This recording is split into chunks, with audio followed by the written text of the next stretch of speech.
अस्सलाम वालेकुम दोस्तों, कैसे हैं आप लोग? ठीक हैं, खैरियत से हैं? मैं हूं आपका दोस्त साबिर हुसैन और आप मेरा चैनल देख रहे हैं साबिर हुसैन कलोड़ो यूट्यूब चैनल। दोस्तों, एक शॉकिंग न्यूज़ है। इनफैक्ट ब्रेकिंग न्यूज़ तो खैर नहीं है, क्योंकि ये न्यू न्यूज़ एक्सपेक्टेड थी। मगर कुछ अरसे बाद ये न्यूज़ आनी थी, मगर ये आज आगे न्यूज़। वकार यूनिस और मिसबाहुल हक जो है उन्होंने रिज़ाइन दे दिया है। अब ये रिज़ाइन है या उनसे कहा गया है कि भाई बजाय आपको हटा दिया जाए, बेहतर है कि रिज़ाइन दे दें। एक अखलाकी तौर पे अगर आप रिज़ाइन देते तो वो अच्छा हो जाता है।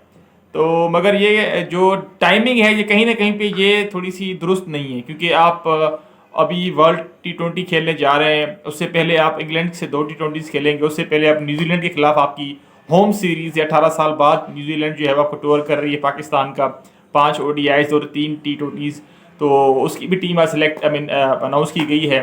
तो कहीं ना कहीं पे जो है वो काफ़ी डिफ़िकल्ट था इस तरीके का डिसीशन दोनों के लिए, क्योंकि दोनों देखें पाकिस्तान के लेजेंड रह चुके हैं। पाकिस्तान की तरफ से उन्होंने बेतहाशा परफॉर्मेंस देते रहे हैं, चाहे मिसबा हो चाहे वकार हो। वकार यूनिस की कप्तानी में हम अच्छी काफ़ी सीरीज़ जीते हैं, मैचेस जीते हैं, अवे सीरीज़ जीते हैं। उनकी काफ़ी जो इंडिविजुअल परफॉर्मेंस थी वो आप पूरी दुनिया जानती है, उसमें कोई हमें शक नहीं है। तो एज वो वर्ल्ड क्लास पर्सनालिटी भी रह चुके हैं। वसीम अकरम के साथ उनका बॉलिंग कॉम्बिनेशन पूरी दुनिया में माना जाता है। तो इंग्लैंड के कमेंटेटर्स हों, वेस्ट इंडीज़ के हों, इंडिया के हों, आप किसी भी दुनिया के उठा लें प्लेयर्स, तो हमेशा जो है वो उन्होंने 2Ws की तारीफ की, जिसमें एक वकार यूनिस भी हैं। तो वकार यूनिस की जो परफॉर्मेंस रह चुकी है एज अ प्लेयर, उस पर दुनिया को कोई भी शक नहीं है। मैं उसका फ़ैन हूँ, पूरी दुनिया उनकी फ़ैन है। पाकिस्तान की जितने भी फॉलोअर्स हैं वो उनके फैंस हैं। तो हमें जो है हमें एज अ प्राउड फील होता है जब भी वकार यूनिस का हम नाम लेते हैं एज अ पाकिस्तानी। मगर जहाँ पे हम कोचिंग की बात करते हैं तो कहीं ना कहीं पे उनके इश्यूज थे, और इश्यूज काफ़ी अरसे से आ रहे थे। जब भी वो बॉलिंग कोच बने या जब भी वो हेड कोच बने तो उनके इश्यूज काफ़ी आते रहे हैं।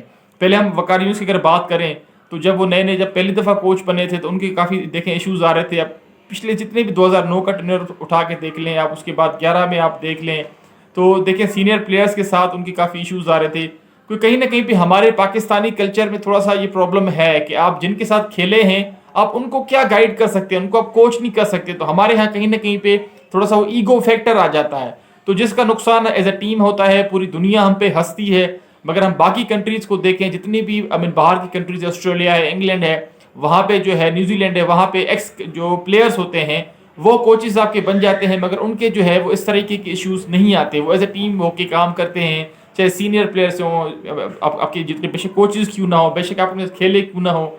मगर यहाँ पे जो है हमारा थोड़ा सा ईगो फैक्टर ये कहीं ना कहीं हमारे कल्चर में है। मैं इस पर पहले भी बात कर चुका हूँ डिफरेंट टीवी चैनल्स पे।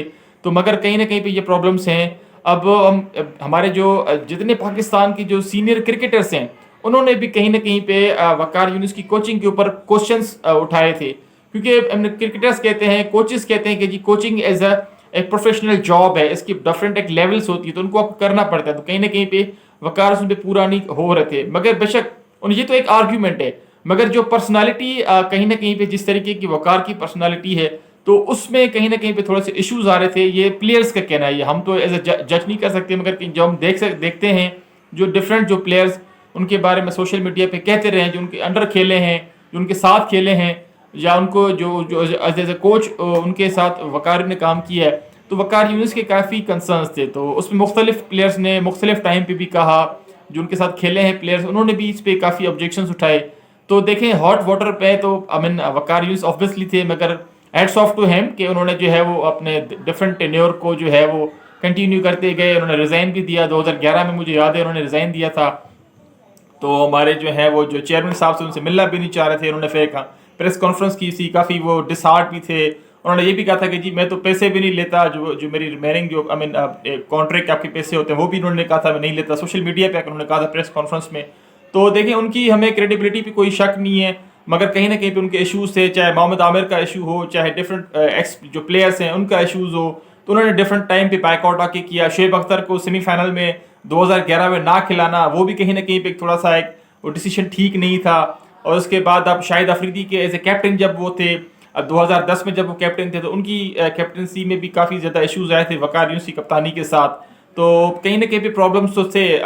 उन्हीं का टेन्योर था जब सलमान बट का जब इशू आया, उसके बाद जब आई थिंक हमारे मोहम्मद आमिर मोहम्मद आसिफ का जब इशू आया, तो कहीं ना कहीं भी प्रॉब्लम्स तो देखें ऑब्वियसली आ रहे थे। मगर अगेन اس پہ جو ہے وہ آگے جا کے دیکھتے ہیں اب دنیا کیا باتیں کرتی ہے، مگر میں ایز اے فین بڑا سپورٹ کرتا ہوں وقار کو ایز اے پلیئر، مگر ایز اے کوچ وہ کبھی بھی سوٹ نہیں کیا. جتنے بھی ٹورنامنٹس میں وہ آئے ہیں تو وہ کامنٹری کرتے ہیں، جس طرح ہمارے عاقب جاوید کہتے ہیں، یا پھر وہ کامنٹری کرتے ہیں یا پھر وہ کوچ بن جاتے ہیں.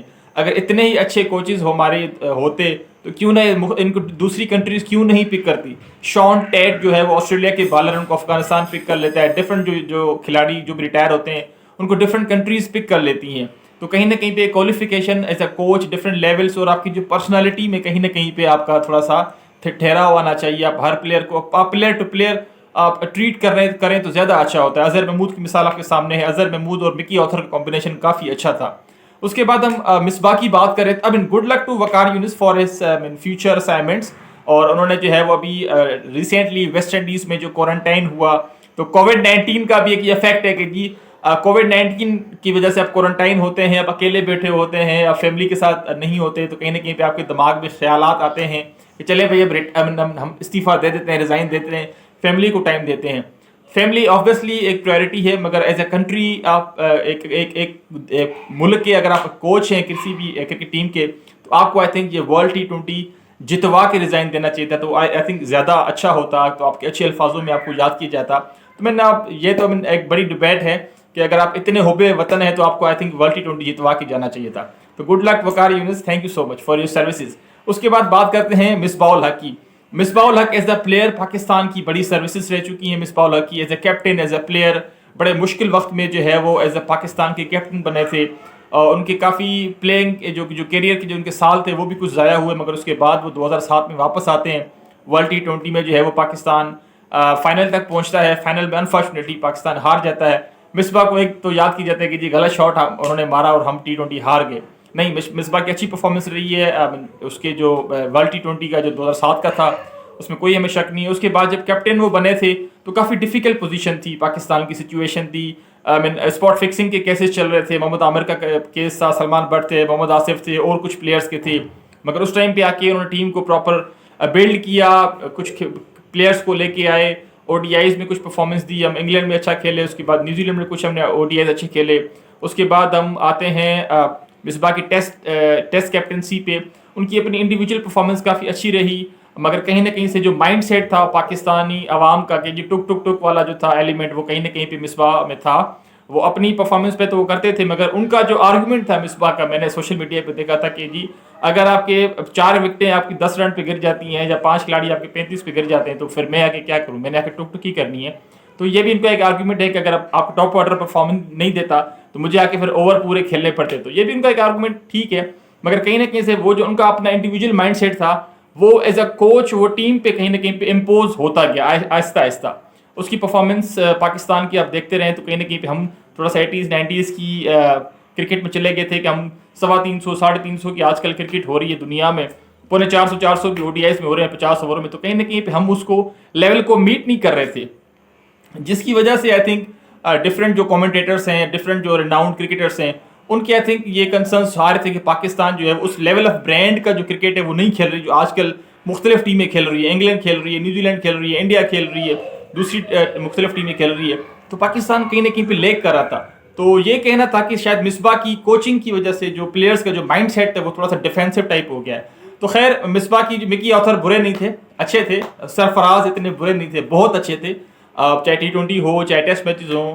ODI میں تھوڑا کہیں نہ کہیں اپنے آپ کو امپروو کرنے کی ضرورت تھی. 2019 کے ورلڈ کپ ہم لوگ سیمی فائنل تک کوالیفائی نہیں کر سکے، جس کا آئی تھنک مکی کو ہٹا دیا گیا، سرفراز کو آئی تھنک ہٹا دیا گیا. تو کہیں نہ کہیں پہ ان دونوں کے ساتھ زیادتی ہوئی. دونوں بہترین تھے، اگر شاید ہوتے تو ہمارے پاس اچھے رزلٹ ہوتے. تو مصباح کی ہمیں انڈیویجول پرفارمنس پہ کوئی شک نہیں. وہ پاکستان کے لیجنڈ ہیں. ہمارے ٹیسٹ چیمپئن شپ تو خیر نہیں تھی، مگر ہمیں نمبر 1 ٹیسٹ ٹیم بھی بنایا تھا مصباح نے. تو ان کی اچھی پرفارمنس تھی، اور مگر ایز اے کوچ وہ بری طرح سے ایک ناکام ہوئے. جب وہ نئے آئے تو انہوں نے سارے جو ہے وہ چیزیں لے لی. سلیکٹر بن بھی گئے اور ہیڈ کوچ بھی بن گئے، بیٹنگ کوچ بھی بن گئے. تو سارے جو ہے وہ انہوں نے عہدے لے لیے. کہیں نہ کہیں سے وہ بھی ایک غلط ڈیسیشن تھا، PCB کا بھی اور ان کا اپنا بھی. تو کہتے ہیں نا کہ جی وہ خود کو بھی مرنے کا شوق ہے، کوئی زمانہ بھی کچھ ظالم ہے. اس طرح کی مثال ان پہ سوٹ ہوتی ہے. اور اس کے بعد یہ ڈیسیشن جو تھا آئی تھنک پہلے آنا چاہیے تھا یا پھر ورلڈ T20 کے بعد آنا چاہیے تھا. تو کافی مشکل پوزیشن ہے. ابھی सकलैन मुश्ताक और अब्दुल रज़ाक को जो है वो इंटर्म कोच बना दिया गया है, जो न्यूजीलैंड की होम सीरीज़ है।